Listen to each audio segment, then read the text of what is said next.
freaking first cut. Golly.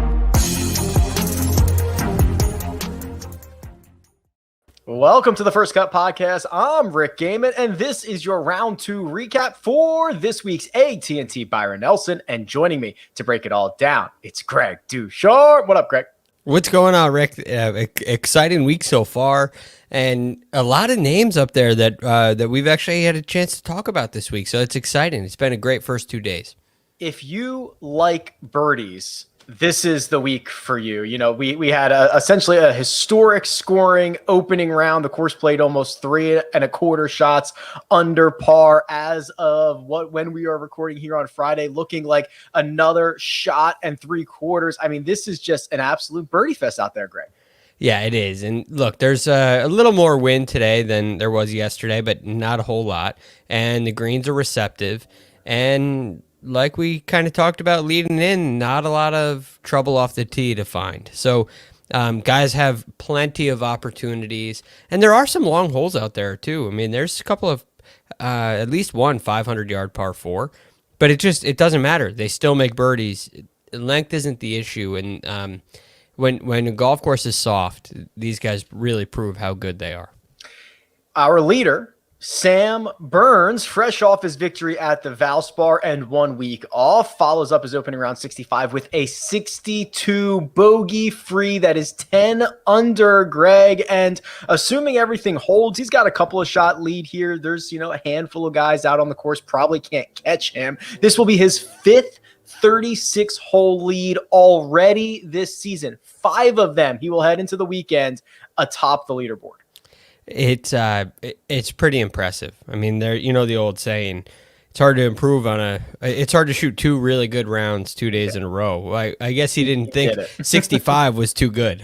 I guess he didn't think that was very good. It was 2 shots back, and now he's 3 shots ahead. It was quite a ball striking display. And I was watching him play, and he's just hitting it so nicely. He led the field today. Strokes gained approach the green. And I was thinking of the conversation we had on Sunday about whether, he or Keegan Bradley, who would have a better career. Keegan Bradley. Which who did we pick? I hope we picked Sam Burns. I know, it looks like that now. Well, I made an argument. Kyle said Keegan, which I think is a very fair statement. And it's more than likely that when they're both retired, Keegan had a better career. He's got a major and 5 big-time wins.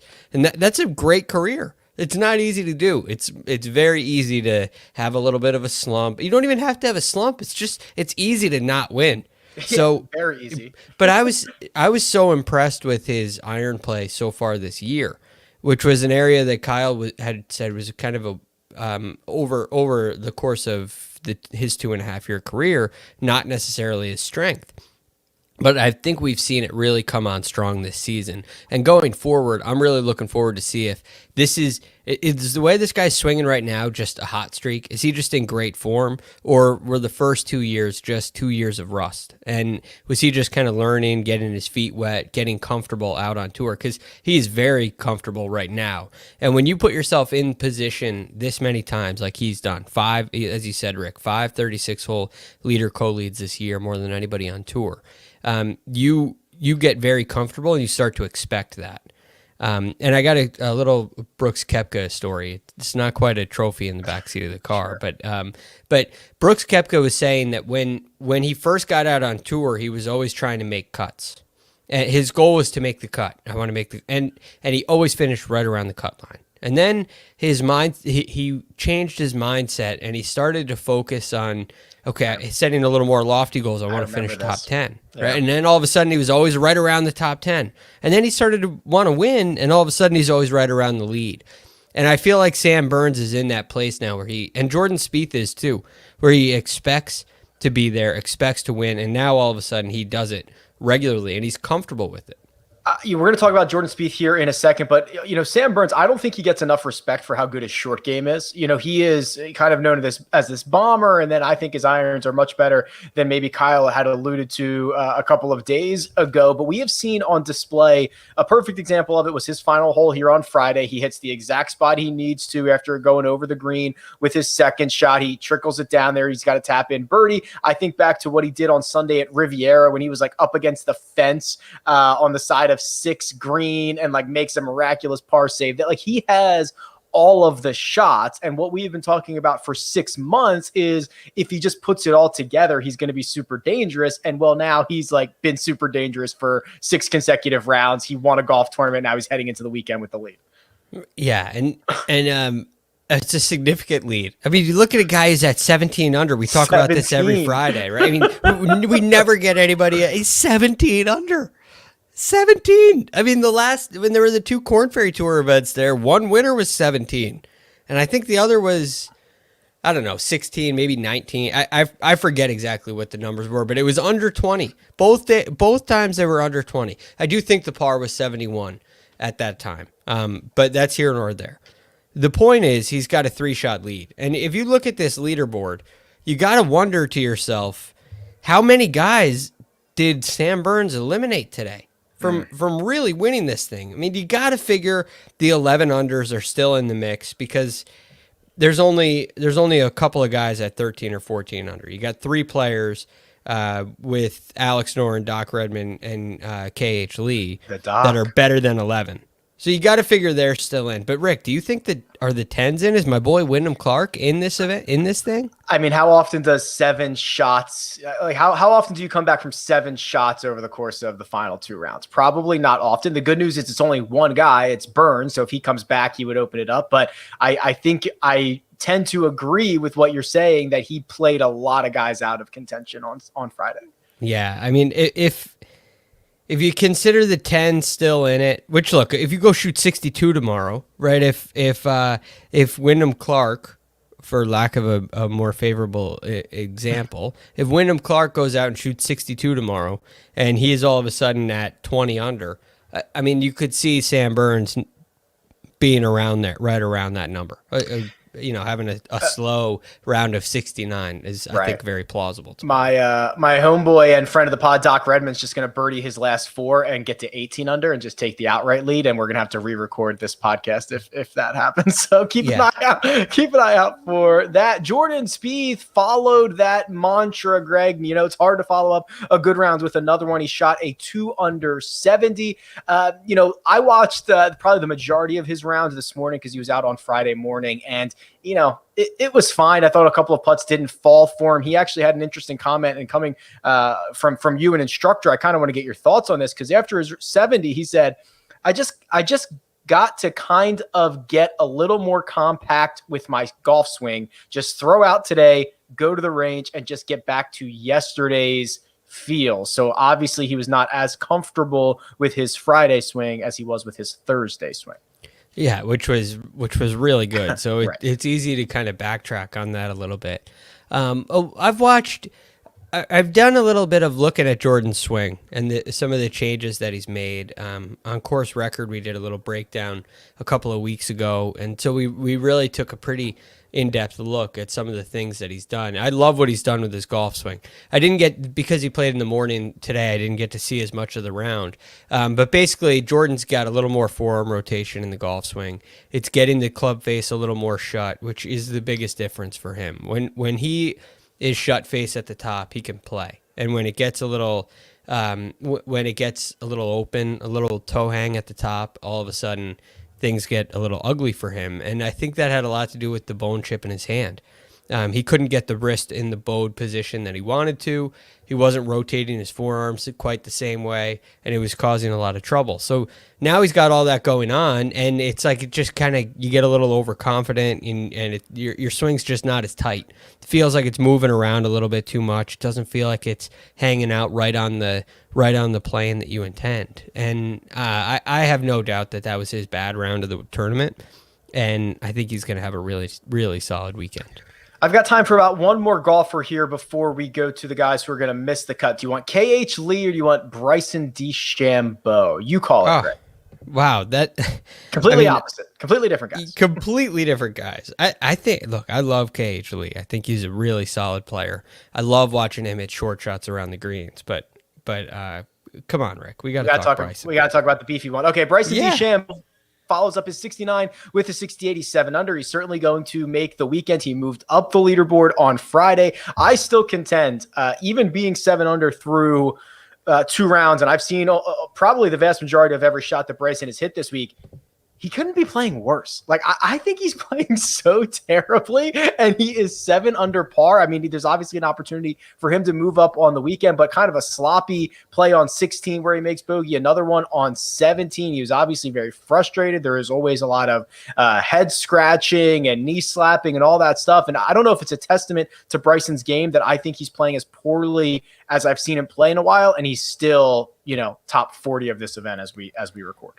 Well, you look at where he's playing from, Rick, and this is kind of why I was interested in him winning this week. I thought at first on Sunday, I really thought, okay, this is a Bryson kind of a week because he's going to play from some easy spots and he's going to be able to really let it loose. And he's done that, but the rest of the game has just been it hasn't been tight. The iron play was really not great yesterday. It really was not very solid. And when your proximity to the hole from the places he's hitting second shots from, when it's 38 feet, it's too much in those conditions. Now today was much better. He got it down to 32 feet, which that 6 foot jump is a enormous leap when it comes to proximity to the hole.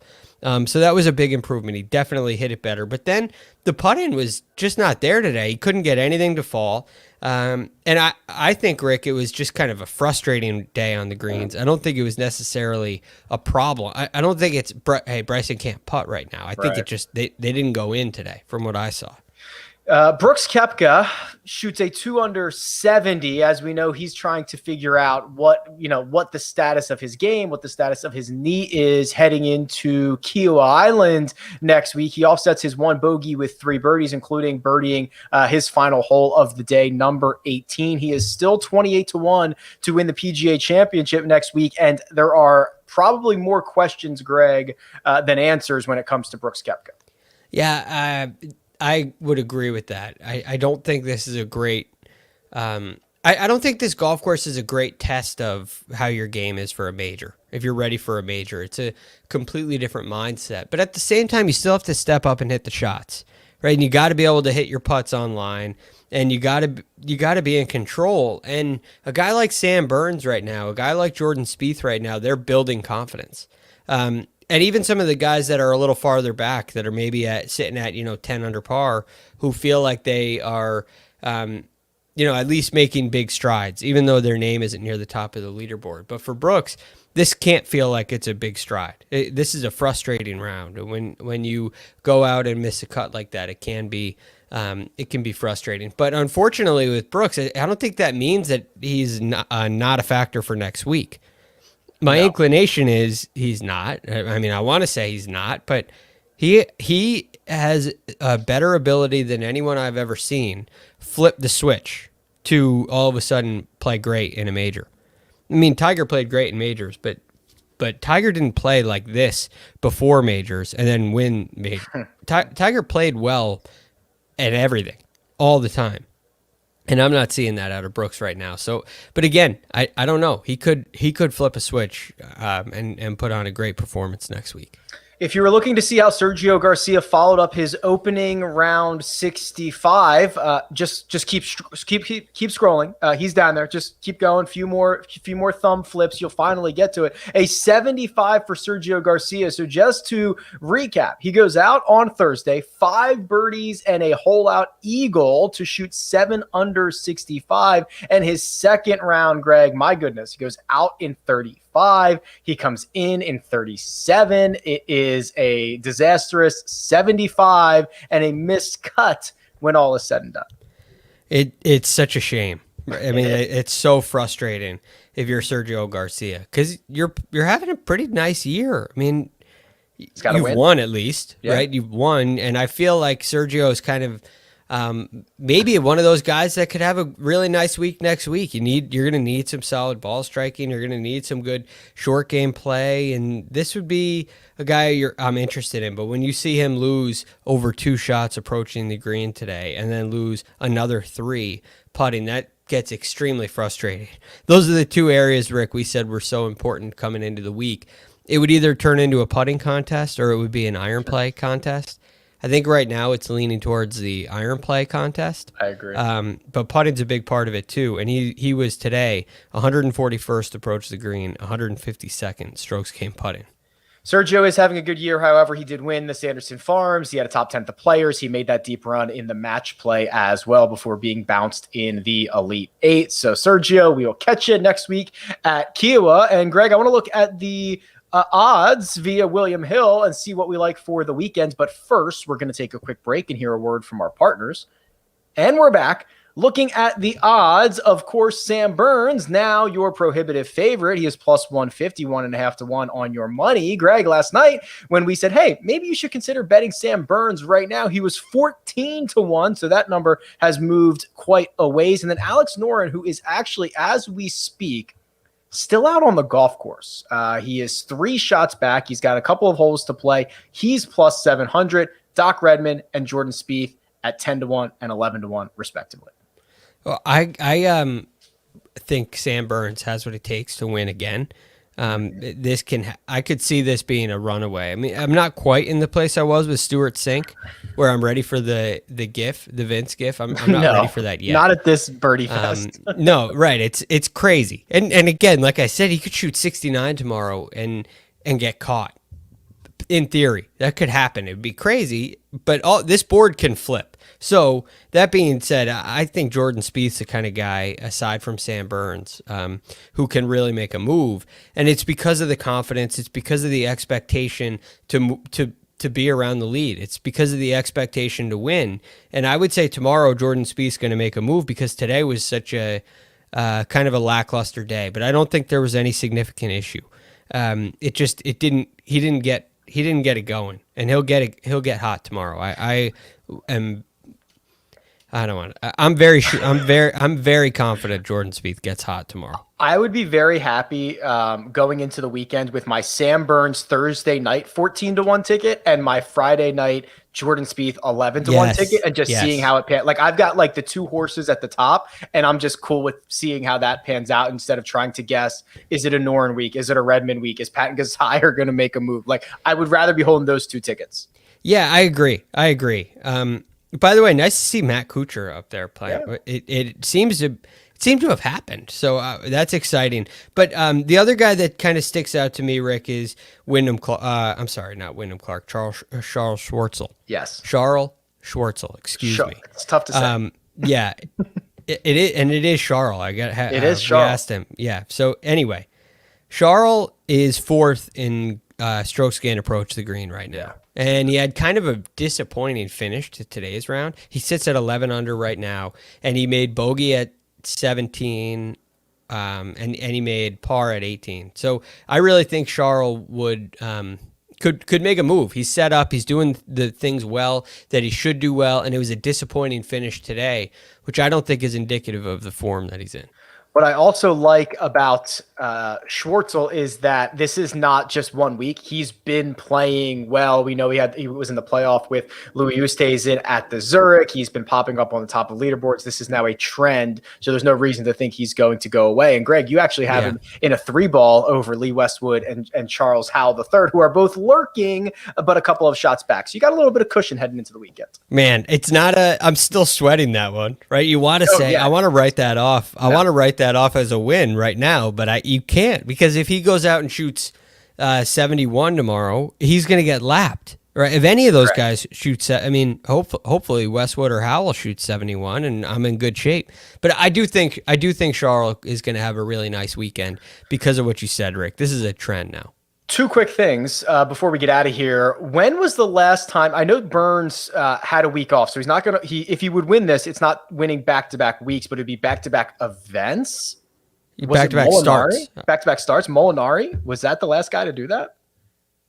A couple years ago, remember he had those 2 in a row, didn't he? Well, was did one DJ of do them? it? Did DJ win 2 in a row? Well, I guess DJ would have won 2 in a row. Did he win the week before the Tour Championship? Because then he would have gotten the Tour Championship. No, BMW. He lost to BMW. Right. He lost to Rahm. So he. I don't know when the last time we would have saw this was. It might be DJ. Back-to-back starts. I have the list pulled up. Oh, or Jacob can pop up and tell us exactly who it is. Yeah. Or he can just leave the carrot dangling in front of us. I think we've definitely done this before, and it's way more recent than I think you guys realize. Give us a hint. Great 2020, Oh, possibly player of the year. I know. Brendan But- Todd. Oh yeah, Todd. Yes, sir. The Todd father. Yes. Good get, Rick. RSM and Bermuda, I think, or something.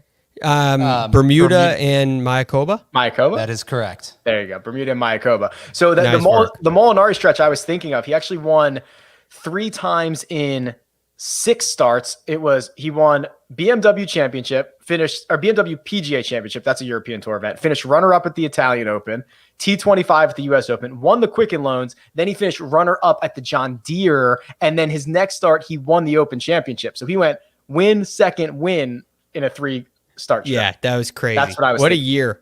What a year he had, man. And then he should have won the Masters the next year. Yeah. Wow. Yeah. I mean, he really was the guy. If you think about the 2019 Masters, he was the camp.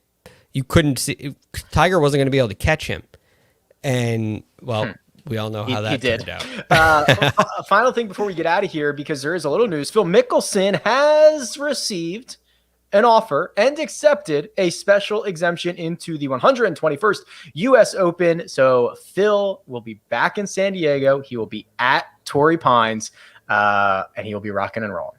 Yeah. See, to me, he is completely deserving of this. You don't need to see Phil Mickelson go into play in a sectional qualifier.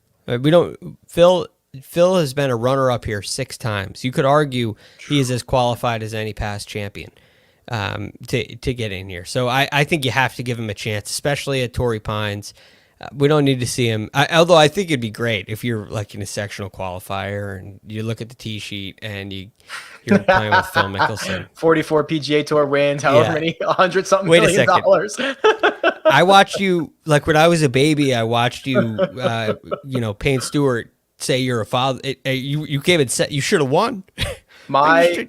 One of my favorite Phil Torrey moments is him sending Bones up from like 80 yards out or whatever. Yes. Go pull the stick on 18. And then not only, listen, it's one thing to send your caddy up there to tend the flag from the middle of the fairway, but the fact that he almost holed it and then almost spun it back in, like it would have been really embarrassing if he leaves it in the front bunker. Didn't he lip it out? I think he lipped it out. I don't think it got that close, but he landed it like 3 inches over the cup and then it spun back like right past it.